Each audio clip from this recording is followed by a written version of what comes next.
Good morning ulit. Nagbabalik po ang taong bahay. At off-cam, pinag-uusapan na namin ng ating mga guests ngayon, si Dr. Louie Gutierrez at si Dr. Cruz. Tama? Ang tungkol sa, alam niyo yun, ringing ears. Bakit nga ba ganun? At ano nga ba itong tinatawag na tinnitus, tinnitus, o tinnitus? Ano nga bang... Good morning po ulit sa inyo, Doc. Ay, magandang umaga, Bay Maylene, no? Saka sa kasama natin, Dr. Mel. Well, itong tinnitus, Bay Maylene, ay isang simptomas to, no? Usually nararamdaman ito sa loob ng ating tenga. Okay. Ang mga nakakaramdam nito ay sabi sa mga pagsusuri, no? Mga kalalakihan, more than mga kababaihan, no? Tapos nasa edad 40 pataas. So hindi pa tayo kasama. Oo nga. Oo, parang malapit na. Ayan. So, yan ang pag-uusapan natin sa araw na ito at aalamin natin yung iba-ibang mga sakit, no, na maaari maging sanhi nitong simptomas na tinatawag na tinnitus. Ito palang tinnitus na to, banggitin natin ulit kasi minsan baka nun lang nila narinig. Basta ang nararamdaman ng isang kataong bahay natin yung pag-ugong. Ganun ba yun? Pero gaya ng nasabi nga ni Doc, parang it's just a symptom. Tama ba yun, Dr. Mel? Tama po. Okay. Oh. Ang sabi nga, ito daw ay rumbling, whistling, basta kahit anong sound na napoproduce doon sa tenga natin, tapos medyo nakakairita sa pang-araw-araw na gawain. Paano nasusuri ito? Paano masasabi ang isang kataong bahay natin dapat magpunta na sa isang katulad ninyo para ma-check kung ito nga ba yung tinnitus? Okay. Well, ang tinnitus, hindi yan na-measure kasi subjective complaint ito ng ating mga pasyente, no? So, usually, mararamdaman yan ng ating pasyente na meron pong umuugong sa tenga, kung maaring sa isang tenga lang o sa dalawang bahagi ng tenga. Tapos, ito ay maaring dalawang klase yan, no? Isang pulsatile at isang non-pulsatile. Ibig sabihin nun, parang tumitibok-tibok, okay, yung sound. So, kapag tumitibok-tibok, ito ay usually baka mga blood vessels ang problema dito, okay, mga muscular. Kapag naman non-pulsatile, ibig sabihin, yung parang tuloy-tuloy na ugong, ito ay minsan dulot ng mga nerves na involved doon sa loob ng tenga. Sabi mo nga, because of something else, no? Hindi siya mismong sakit. Yes. Pero paano ito, Doc? Paano ina-address ito? Pagka naramdaman nila yung merong pagtibok dyan o kaya yung continuous ringing na sinasabi nyo? Alam mo, marami kami naging pasyente ni Dr. Amel na may ganyang klase ng simptomas. Karamihan ng mga pasyente namin na to ay kusang nawawala po yung mga simptomas na ito, yung ugong na ito. How often? I mean, paano bang, halimbawa, may biglang umuugong lang, pero ito ba ay lagi, madalas? How often ba? Well, depende nga kung anong klase yung yung sakit, no? Pag-uusapan natin yan mamaya. Sige, please. Okay, so, paano natin susuriin ito? Yung nabanggit mo na pag pumunta sa inyo, anong pwede natin gawin? First po, interviewin po natin yung pasyente. Ano po bang klase ng pag-ugong na naririnig nila? High pitch ba? Low pitch? May ganun pala. May parang hangin na bumubuga po? Depende po kasi yun. Sumasabay po ba sa ating pulso? Yun po yung tinatawag natin na pulsatile tinnitus. Tapos susuriin po natin yung tenga kasi maaari po na kahit po yung tutuli lang po na nasa labas lang ng tenga, pwede po siya magdulot ng ugong. Ganun pala. Ito ba pagka may ganyan alarming, aside from medyo irritating? Mas madalas po na nakakairita siya sa pasyente kaysa po na alarming. Pero definitely po, kailangan examinin po natin yung tenga ng pasyente para ma-rule out natin kung ano pa yung iba pong problema ng tenga ng pasyente natin. Pwede mo bigyan mo kami, Doc, ng mga sample ng mga karaniwan na sinasabi mo pagka ganito ang tunog, paanong symptoms? Kumbaga yung mga sanhi, no? Well, kunwari, sabi nga natin, from external ear, tulad ng sinabi ni Dr. Cruz, yung mga, let's say, perichondritis, na yung pamamaga ng pina, itong ating auricle, maaring mag-cause siya ng pag-ugong din sa tenga, no? Dahil sumasara yung pinaka-ear canal, tapos syempre maraming blood vessels na medyo inflamed during those times. So, ito magiging cause ng tinnitus. Pwede ito otitis externa. Ang otitis externa naman po ay yung pamamaga ng tenga din, ng outer ear. Ito yung pinaka-canal, no? Papunta doon sa middle ear area. Nakukuha ito kapag kunwari nagsiswimming, lalo na ngayon, di ba, maraming mga reported cases doon sa Metondo area. Yung mga bata na nag-swimming doon sa mga tubig, mga baha. Mga tubig baha. Tsaka yung ginagawa ngayon sa mga kinukumpuning mga tubo ng ating mga So, itong mga ito, maaaring mag-cause. Impacted sa rumen, no? Yung pagkakaroon naman ng bara doon sa loob ng tenga. maaari din mag-cause, kamukha ni sinabi ni Dr. Melanie. Tapos doon sa middle ear, kapag nagkaroon ng pamamaga doon sa eardrum, no, yung tympanic membrane, maaaring maapektuhan yung pliability nito, no, yung pag-vibrate. So, maaaring mag-cause ito ng tinnitus. Ngayon, kapag kunwari may naipon din ng mga tubig o hangin dun sa loob ng ating tenga, nagkakaroon po ito ng pagtaas ng pressure sa loob. So, ito po ay nagdudulot ng ugong doon sa loob. At kapag ito po ay masyado na mataas yung pressure, may tendency na mabutas na ito at lalabas na yung likido, no, tinatawag natin na luga. Ayun, naku, yung pala yun, ano, kasi baka mayroong mga kataong bahay tayo na yan yung... Kaya yung tanong mo kanina, Ate May, na ito ba ay delikado ba itong tinnitus na to? Well, ito nga ay simptomas, senyales, na maaari nating dapat wag walang bahala, no? Dahil napakahalaga nito para hindi na to umabot sa anumang komplikasyon. Kumbaga, parang alam natin na pag may mga ganito, kung ito ay simptomas lang, para bago siya ma-advance to something else na medyo nakakatakot, dapat talaga right away pala dinadala. No? Anyway, ano naman yung mga paraan ng paggagamot dito, Doc? Depende po sa sanhi. Kung halimbawa po ay sa labas ng tenga, meron pong perichondritis, katulad po ng sinasabi ni Dr. Gutierrez, gagamutin po natin to ng antibiotics.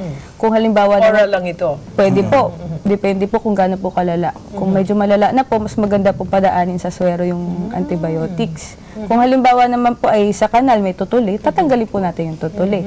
Kung halimbawa naman po yung tinatawag na meningitis po o yung eardrum po ay mayroong infection, gagamutin din po yun. Kung halimbawa naman po sa loob, ang problema, may tubig po sa loob, maaari po tayong butasan natin para lumabas po yung fluid, para ma-reduce po yung tinay. Normally, pag bubutasan, ito naman hindi naman siya yung tipong i-admit pa. Normally, pwede pong hindi. Okay. Pwede rin po na i-admit. Depende po. Oo. Depende kung gaano kakomplikado yung kaso ng pasyente. Siyempre, kapag kunwari may mga pasyente tayo na bata, merong matatanda, depende rin sa wish ng ating mga pasyente. Itong paglalagay ng tubo na to, yung tinatawag na ventilation tube insertion, ginagawa po ito, binubutas po natin yung pinaka-eardrum, no, yung tympanic membrane, para ma-release natin yung pressure. Usually, pwedeng hangin ito or tubig. No? Kadalasan, tubig po yung nakukuha namin dito. Kapag po na-release na yung pressure, pagkatapos na mabutasan, naglalagay po tayo ng parang tubo. Ito yung mga ventilation tubes. So, drain. Iiwan po natin yun for a while habang nagdi-discharge po yung tenga. Tapos, tatanggalin... So, for how long will this take? Depende po kapag may lumalabas pa po na likido, na fluid doon sa middle ear area. Means hours or days po ba ito? Hindi po. Minsan tumatagal po ito ng days, weeks. Okay. So po, no, depende po sa kalagayan ng ating pasyente. At kusa po itong natatanggal, no, dapat lumabas siya. At minsan tinatanggal naman natin ito.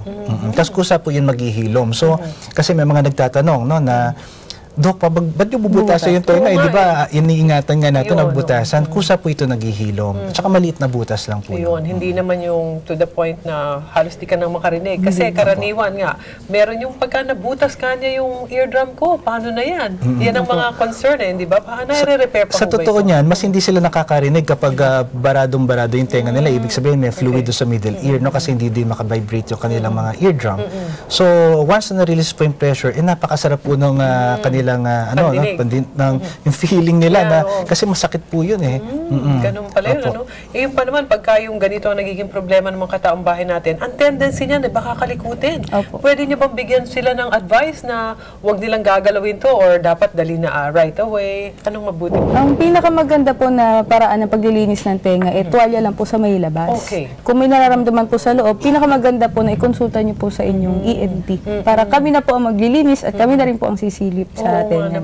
Kasi alam mo naman, sabihin, kasi malinis na tao ako, kaya kailangan lagi kong lilinisin. Sabagay, lagi na-discuss na yan, Doc, di ba? Opo, may mga ibang episodes tayo na pinag-usapan natin, pati yung mga ear candling, no, paano ba tamang paglinis. Ang nangyayari nga, ulitin natin, no, kapag kinakalikot natin yung tenga, lalo po ito nagkakasugat, nagkakaroon ng inflamasyon, at nagdudulot ng infeksyon. So, katulad niyan, itong text niya, paano daw maiiwasan to? Naiiwasan ba yan, Doc? Well, totoo po yan. Naiiwasan ng ang tinnitus. May iwasan, depende kung ano nga po yung uri ng sakit na nagdudulot nito.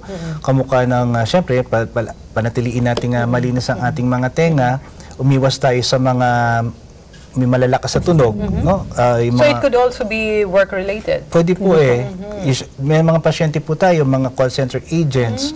Mas prone sila. Mas prone sila. Okay. Tapos ito yung mga alcoholic beverage drinkers, caffeine drinkers. Mas sabi sa mga pagsusuri, pag-aaral, mas tumataas po ang risk, no, kapag sila po ay umiinom ng mga ganitong klaseng inumin. Tapos may mga pasyente rin po tayo na nag-undergo ng chemotherapy, radiotherapy, nagkakaroon po sila ng ganitong mga simptomas. Parang yun naging effect na lang. Opo, mga side effects na nitong mga paggagamot na ito. At syempre, yung trauma. Trauma, maaring nasampal, okay, or tamaan yung tenga, maaari po magdulot ng tinnitus. Tsaka yung mga gamot nga pala, yung mga aspirin, ganyan, may mga Pakinggan gamot yung mabuti. Mga kataong bahay kasi meron tayong mga ibang kataong bahay na basta na lang nagsiself-medicate. O kaya sabihin nila, ito yung nakakabuti sa akin. Anong effect niyan, Doc? O lalo na yung mga maintenance medication kasi iniinom nila pang matagalan na panahon. So, ito ay maaaring mag-cause ng mga sensory neural hearing loss. Ibig sabihin nito, dalawa kasi yan, isang conductive kapag nandun sa bandang labas ng tenga at saka sensory neural. Kapag ang problema po ay yung inner ear na. Kapag sa inner ear kasi mahirap na talagang magamot, no? Dahil yung mga pinag-uusapan natin dito ay yung mga hair cells sa loob ng tenga na nagtatransmit ng sound papunta sa ating brain. Oo. So, usually ito nakakadulot ng problema dito. Ito mga gamot na iniinom natin araw-araw. Napakagandang nasabi natin yan dahil ito yung mga paalala rin, Doc, Tama na po. pwede naman pala itong iwasan at kung di man maiwasan, pinakamaganda na dalin agad, sabi ni Dr. Mel, para wag nang mag-advance to something else na more serious. Tama diba? po. Baka meron kayong gustong ipaalala pa. Sige, Dr. Mel. Pag may naramdaman po sa tenga, pinakamaganda po na ikonsulta nyo na lang po sa ENT.